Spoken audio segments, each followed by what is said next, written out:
the Customer Commerce Podcast, where technology's fast and biz is a blast. In life and in business, time is precious. It's why customers stay or leave and why businesses succeed or fail. We're here to give a voice to everything that makes business, whether as a customer or as a CEO, easier and more rewarding. Welcome to the Customer Commerce Podcast. Let's dive in.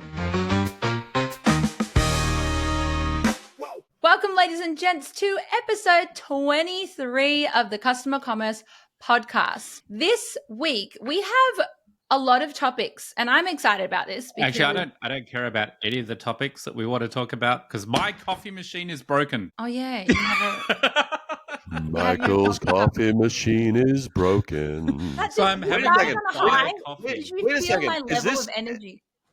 Oh, we've already Is started this the chaotically. same machine? Is this the same machine? Isn't this the machine that was being repaired? Well, yeah. Yeah. I mean, I got it repaired a few months ago, and ever since I got it back, it worked. I mean, they fixed the problem, but every morning I'd come in and the coffee machine would have gone to the toilet on my counterbench, right? Oh. And basically there's a puddle of water at the bottom, and it only happens overnight, and you can't tell where the drip's coming from, and it's just like totally random. And I thought, oh, yeah, maybe it's going to go away. Was it just an overfill thing? And then after I have been traveling so much in the last 3 months that I didn't have a consistent period of like 7 days at home, basically. And yeah, I finally went, that's it. I'm getting this damn thing repaired. And it went in on Tuesday, and I haven't heard anything back. God. And can't hold it I have together. withdrawal symptoms on my coffee machine. Yeah, these It's like, episodes. it's not okay. This is it. If becoming- anyone who's listening to this, who's in the coffee machine business, it is the holiday season. You need to Michael, a ship. coffee machine. You need to ship high quality, very, very I mean, the I've got highest it. caliber. It's a Ranchillo Silvia. It's Yeah, not. yeah. It's I'm not not talking. I'm a not. cheap-ass And for coffee the machine. For those that are Yeah, it listening, is we're high-end. not talking about a Keurig. We're not talking about an espresso. We're talking about a legit, real man's kind of, I am make making friends espresso. with a local cafe. I think I've just individually, by myself, made an impact to their end of year results over the last 3 days. Well, I love But- that the episodes and a profit become and loss. therapy. They've become therapy It's for a your therapy session. coffee dramas. But Sorry, Jess. in saying that, it's I okay. was just upset. I am just upset. I I understand. don't have my coffee machine. You don't ask Well, I for think, much. but based Coffee. on, but based I on don't Michael's ask for much. but based on Michael's consumption, he's gonna make the local cafe that he's now going to. He's gonna make their Blacker Friday is what he's gonna Well, do. it's a whole based week. on the It's going amount. to be a black week. It's gonna be All Black right. Week. Okay, Well, that's we're great. going to Hi, Jess. segue into the topics because speaking of Black Friday, there's a few yays and nays of e-commerce or commerce in general that I want to discuss. And the first one I want to discuss is a statistic that was found in Adobe. And the statistic is for all the retail stores and the online businesses coming up. Retailers offering moderate discounts of 10 to 15% tend to see higher profit margins compared to those with 50 to 70% markdowns. So I want to discuss that. Well, Why? What do you think? Well, I mean, if you're selling something for $100 and it costs you $80 and you're giving a 50% discount, then your margin's going to be less. I mean, that's sort of a self-explanatory statement. There must be something more to that. Is it just profit margins or sales that they're saying? Well, When it's it's sales, more- right? It's not just profit margins. Yeah. I mean, yes, the profit margin, obviously, but it's Overall. talking about sales. Like people are more likely to buy. Yeah, I mean, if you discount something too heavily, the value disappears. The Why? perceived value. What is the thought process that goes on? Why? Have you? I'll reverse the question on you. Have you ever? No, seriously. I think because I've Why? experienced it. Yes. You sit down and get ready to be David Breyer explained. All right. Okay. So here, Jesus, David. so here's my question. No, here's my question.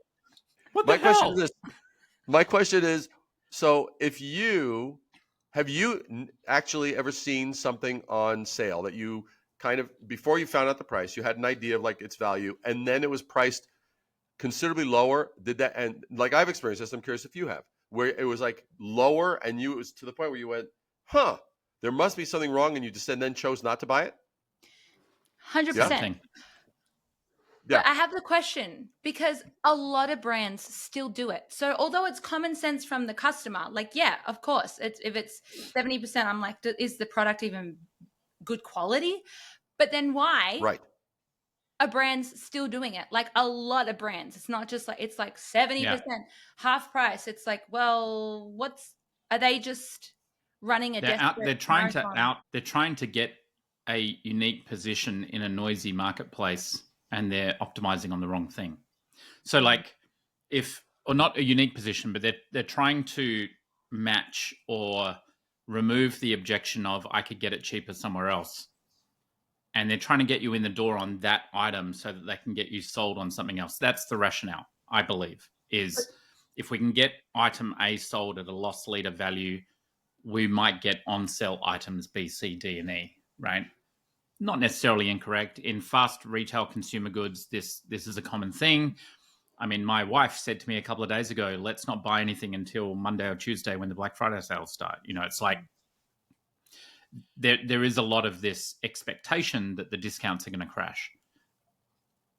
I think, however, you're right. It's a challenge for CMOs and growth managers and things out there to resist the urge to do massive discounts because everyone else is doing it.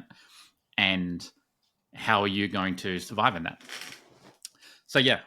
I mean, having said this, we're about to release a massive discount on Store Connect, but it's not really a discount for Black Friday. It's a charitable contribution that we're giving to all nonprofits worldwide. You know, we're making that cheaper for that market segment, which is a bit different to a discount. We're basically doing it from a philanthropic point of view. We're trying to help these charities expand, and that sort of thing can make sense. You know, 20% off for nonprofits and charities, that sort of thing makes sense. A 10% off sale or a 15% off sale is enough to get someone excited. 50 or 70% off, they're trying to be outrageous and grab attention. But I think you're right in what, I mean, David's why mansplaining was fantastic, but in its execution. But I think you get into a problem of lowering the perceived value of the product. You know, if you wanted to sell a product for an infinite amount of money, like if we wanted to sell this little spinning top, this is an amazing little thing, by the way. If anyone that watches has any male friends or techie influenced female friends or whatever, this is a highly high grade steel spinning top, and it goes basically for like 3 minutes. It's fantastic. But you can buy these titanium. And then put it down, and then I want to see if it's still going. It's almost it's a gift idea that, you know, if you don't know what to get someone, there's someone that can also spin. It can spin so smoothly that you almost don't even see it moving sometimes, right? And sometimes I get it spinning so well that I'll start it spinning, and then like a minute later I'll look at it and it's just standing there, and I'm going, is that moving? Because it's like bang on, it's highly machined. Anyway, if you wanted to sell this for an insane amount of money, this is what you'd do.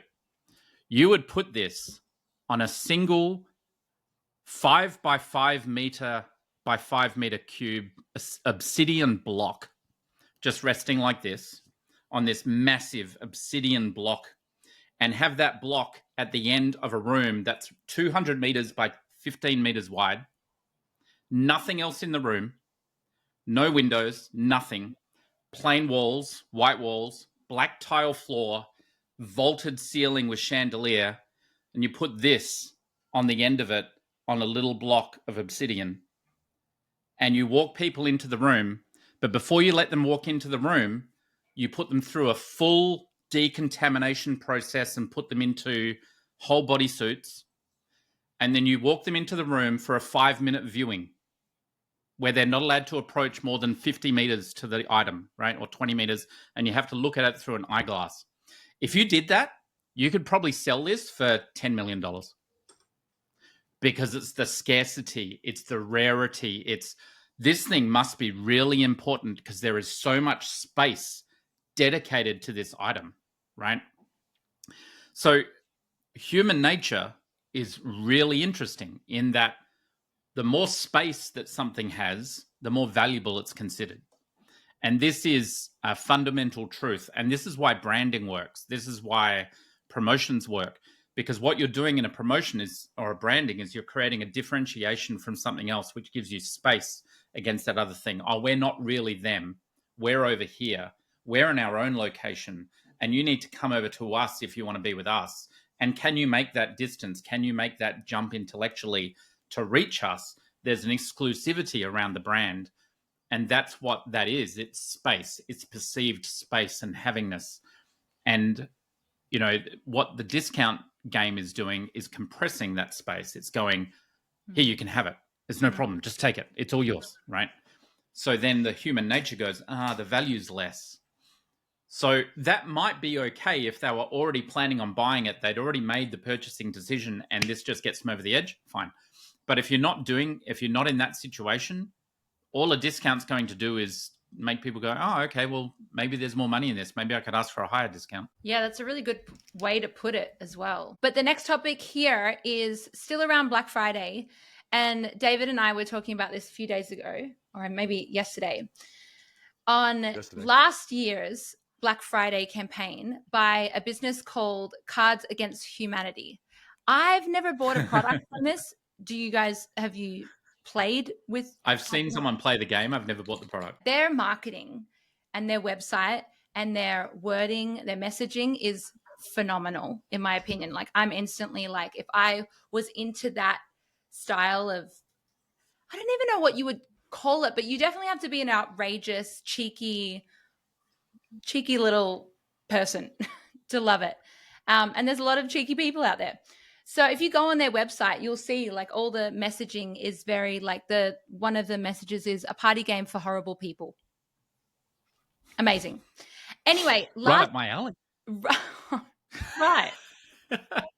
No, I'm shaking my head. Last Black Friday sales, they did a campaign where, because they can, I guess, they sold nothing. So they had a little graphic and it just had like, put your email address, name, and then a button like card details, expiry date, etc. And then a button that says, give us $5. And they made $70,000. So instead of selling anything on Black Friday, they sold nothing and they made more than most businesses probably did that day. Cards Against Humanity, you can just download for free. You don't actually have to pay for it. Oh, I didn't know that. Legally on their website. The second banner says, steal the game. Since day one, Cards Against Humanity has been available as a free download on our website. You can download the PDFs and print instructions right here. All you need is a printer, scissors, and a prehensile appendage. Please note there's no legal way to use these PDFs to make money, so don't ask. But yeah, they actually give away their product. Well, it's kind of like that. There was that trend. I don't know if this was pre-COVID or during COVID. No, it wasn't even during. Maybe it was pre, where there was a period of time, and I don't know what sparked it, when performers, bands, were saying, "Pay us whatever you want. You make up the price." And I don't remember what sparked that, but it was kind of like when there are certain markets and audiences that you can kind of let them in on the game, and there's enough of a trust factor and an ethics factor that people will do the right thing and some will be outrageous and some will be not outrageous, but at the end of the day, it balances out. So yeah, that's a great just point. Knowing your culture. I think if you give people the freedom, they'll actually want to contribute. So it's it's the same sort of thing around. Yeah, it's the same sort of argument that came out with music streaming. It's like the people that are going to pirate movies and videos are going to pirate movies and videos no matter what you put in place. Yep. And everything else is just penalizing the people that actually want to pay you. Yep. I love the card against... I haven't played, so I've just seen it. But the intro, I was just reading the rules. This is great. To start the game, each player draws 10 white cards. The player who most recently pooped begins as a card czar and draws out a black card. If Hugh Jackman is playing, he goes first, regardless of how recently he pooped. It's like... oh my God, I love that. I mean, what level of insouciance came into this, you know? We're going to put the Hugh Jackman rule in, for Cards Against Humanity. I love that. Oh my gosh. Anyway, I thought that was genius. So that's a yay from me. But David, do you want to go on to the nay that you added? The nay that's hitting the waves. Yeah. The car company. Okay. So this falls into the category of knowing your audience. I'm assuming that you've heard this. You've seen what Jaguar did a few days ago. Oh my God! He blocked it from his memory. How to take 50, 70 years of brand equity and put it up in a bonfire? Yeah. Although everyone's talking about Jaguar and no one's spoken about them for 50 years, so I don't know. But David, do you want to give a little? Do you want to give a little summary of what happened for those that aren't aware? I mean, the basic thing is that you really would have. David and I are just basically trying to get to grips in our heads on what happened. Quickly, so Jaguar did a rebranding, to summarize, right? Yes. And if you want to see the rebrand, there's an ad on Twitter. I got to say that's the most altruistic, kind way to communicate what Jaguar have done. Anyway, basically, go ahead, David. as I describe it, imagine taking a cast of out of work Cirque du Soleil performers and just kind of dunking them in a Crayola box, and then just like telling them to walk around with weird haircuts and then calling it copy nothing when basically it's copying every other company that went down this path over the last 4 years. Yeah, and what it does for those that are unfamiliar, I mean, basically, Bud Light, lost a lot of money when they basically had this. It basically went down the lane of woke. Okay, and so they decided that we're going to have this conversation that has nothing to do with our audience, has nothing to do with our product, but we're going to have a person that basically has this whole transgender thing going on. You got, okay, that's fine, whatever. That was a choice. It bombed. It cost them market share. It cost them tons of money, and it was a disaster. Target did the same thing. Gillette did a similar thing itself with something called toxic masculinity. So these things that have no relevance to anything, that are sort of little side comments, are being put in the spotlight. And what they did is this 30-second tweet essentially destroyed any credibility they had. The only way it comes out positive that I see is if on December 2nd, they're having some event in Miami. If on December 2nd, they say, it was just a joke. Here's our really rah. But based on everything I'm seeing, it doesn't look like it's going down that way. And yes, they're getting a lot of buzz for all the wrong reasons. So to me, it was strictly in violation of knowing who your customer is. Yeah, totally. And I think that's the more important point. Like, as a brand or as a company, if you want to communicate on issues that matter to you, it makes a lot of sense. But if you want to do that, like, I have no skin in the game on either side of that conversation, which is incredibly political. And the last thing I want customer commerce to become is a political podcast. So, David's got his opinions. I've got mine. Jess has got hers. But the whole approach here is they're not communicating a message that's acceptable by their customers. So I would assume the people that buy Jaguars are people that want to be like the actor from Loki and being a supervillain. Like, they had an ad, like 2.5 minute long ad. What's his name? The guy that plays Loki? I know the actor you're talking about. You know who I mean? Yeah. The British guy, Yep. right? Yep. So there's this 2.5 minute long ad of him talking to camera in a Jaguar going, do you want to be a supervillain? Right? Mm-hmm. And really communicating that is your target market for Jaguars. It's not people that want to dress up in fluoro with strange, not strange, but uncommon hairdos, right? You're going after most likely 30 to 40 to 50 to 60-year-old men, probably. The Jaguar label generally leans that way, who are wealthy. They have some extra money. They want a car that represents that personality and that goal, And I just don't know who they're trying to target with their marketing. Like, who is it? Unless this is the absolute coup of the century, like you said, David, where on the second event they come out and go, did everyone like our ad? And there's like silence in the room. And then they go, let's show you the real one. Got your attention now. Exactly. Exactly. And that would be then all of a sudden, be like a table flip. Oh yeah. Exactly. That's kind of like Andy Kaufman, who is a comedian who's no longer with us, but he would do these skits. He would come out and he would do the worst impersonations of like either Johnny Cash or Elvis or whatever like that. And to the point where people are cringing, going, "Oh my God!" And he would go on for minutes on end.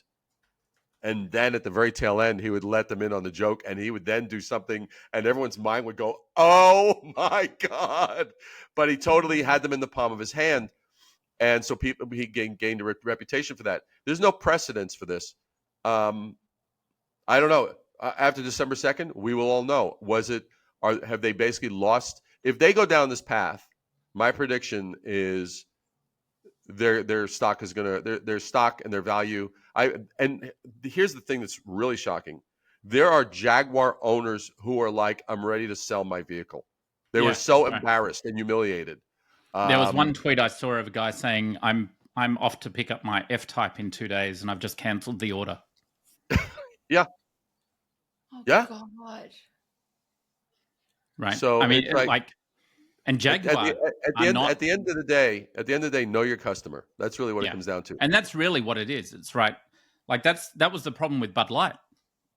They just didn't know their customer. And I know that some other companies have gone down this route too. And they're adopting a political statement that many of their customers disagree with. And I think that the story here is, if you're a company, be a company. Don't be a political entity. That's my view on it. I think like Store Connect and customer commerce and everything, all of my companies have always been apolitical. We don't discuss politics at work.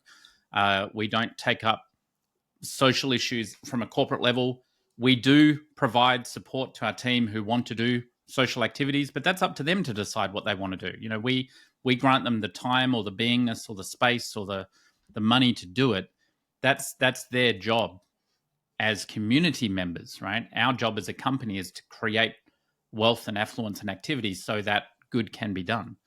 I think is such a sign of respect. That's what I say. Yeah. I think it's a sign of respect as a company that just is like doing the thing and letting their customers, their employees believe what they would like to believe. What they want to believe. That's right. Politics, religion, anything. And I think... I mean, look, if you politicize something in your company, you will probably get a short-term spike because the people that agree with your message will flock to you a little bit. But the problem is that you won't see the loss necessarily, because what will happen is there'll be a short-term spike as more of the people that you now are openly agreeing with flock to you. There'll be a slight affluence in them, but the drop-off of the ones that don't happens over a much longer period. And that doesn't instantly spike down necessarily, right? So you'll see this false result spike up, and then that's going to tail down, and the new normal will be a lot lower. And that's why you see Bud Light just released a fantastic ad that was incredibly hilarious. I don't know if you've seen it or not, but you should go look at it. And they've just totally found their customer again, right? They're not talking about anything, you want to call it woke or DEI or inclusive. They're not talking about, the opposite end of that, whatever the latest thing from Trump or whomever is. They're not talking about any of that. They just found their customer on who it is, which is the average American 40 to 50-year-old male, right? That's who wants to drink alcohol but not get drunk. And they put that person in this he's a comedian, he's hilarious. And he actually does really funny Trump impersonations, by the way. But they put this person into this ad and he's like, what am I doing here? And it's just so funny. It's like, aren't I meant to be eating chips and drinking Bud Light? They go, oh, sorry, we put you in the wrong ad. Are you Frederica? And he's like, no. And then they switch to Frederica, who is in a bar chugging beer and eating wigs and having a ball. And it's just like, he's like, I don't know what ad this is, but it's awesome, like this, right? It's just like, it's so funny. It's so juxtaposed. Anyway, well worth watching. But that's them rediscovering who their customer is, right? And that's important. You gotta talk to your customers. Don't alienate them. Yeah. Know thy customer. Know thy customer. That's the 11th commandment. I would love to be a fly on the wall, because I actually looked it up, because I couldn't believe I saw this Jaguar advert with such disbelief. So I was curious, was there like some weird agency? Because usually when something goes that off the rails, oftentimes there's an agency that's trying to come in and be very disruptive or avant-garde, but this involved the CEO, the person over branding within the company, and another person in the C-suite. And I was like, so these three guys all signed off and were overseeing this thing. And I'm going, what the Kool-Aid are you guys freaking drinking? Like, what criteria did you base this on? I mean, Yeah. what? I can't even, I don't know. Well, I think we'll just have to end it off and find out, what is it, not next week, the week after. Yeah, it's in a couple of weeks. Yeah. Ooh. Stay What's our tuned. guesses? Should we make a bet? Well, my bet is that they're not going to do a switch. I think they're all in on I this. have a feeling you're right. I saw the video. I saw a video of the guy, I believe, that either headed up the rebrand or was the agency of the rebrand, and he was very effusive about the direction that it was going. So I don't know, unless this is like a multi-year setup, because that video was from a year or two ago, which I got to say, if they pull it off, I will, give Buy them credit where credit. I'll probably go and buy a Jaguar, just to say, well done, sir. Hat tip. But here's the other part that I can't believe. They're going 100% EV sales. I'm going, what are you thinking? I mean, you're going, and they've taken off all of their cars off of their websites, all their heritage. With all the that heritage kind is of gone. heritage. Yeah, they got rid of the heritage Growler. is gone. And to me, if you look at two companies, you have Jaguar and you have Porsche. Porsche embraces their legacy, embraces their heritage, and that is like what gives them street credibility. And I'm going to be interested on to December 2nd. What the hell happens? Can you film yourself live, David? I want to see your reaction. Do we need to do a stream? It might not be safe for this podcast. That's the only problem, Jess. It may be the most expletive filled thing you've ever. You can come on as a real customer. One constant 10-minute beep. Yeah. Yeah, exactly. Wow. Exactly. All right, guys. Well, we're going to wrap up for that. And Good. Listeners, if you got anything from this episode, it's know your customer. So we'll be back next week, and then the week after, of course, for the grand review or reveal, I should say. But until then, be awesome. And buy Mikel an amazing espresso machine. I mean, he deserves it. I know Mikel. I know Mikel's work schedule. I know his work schedule. He deserves it. He has earned it. And it's definitely a first world problem, I got to say. And the cafe closes at 3. I mean, oh gosh, kick you when you're down. I almost had instant yesterday. I didn't even drink coffee, and I just made that face. Like, oh, what? See you, everyone. Bye for now. Sending prayers to you, Mikel. Thank you. Bye. Bye. Thanks for joining us today. We hope you had an awesome time, leaving you with ideas on how to improve your business and wow customers. If you'd like to leave a real customer's story, head to the link in our show notes and cuss away. Love the show? Please subscribe and leave a review, because that enables us to help more businesses in building real relationships with customers and grow more rapidly. See you next time.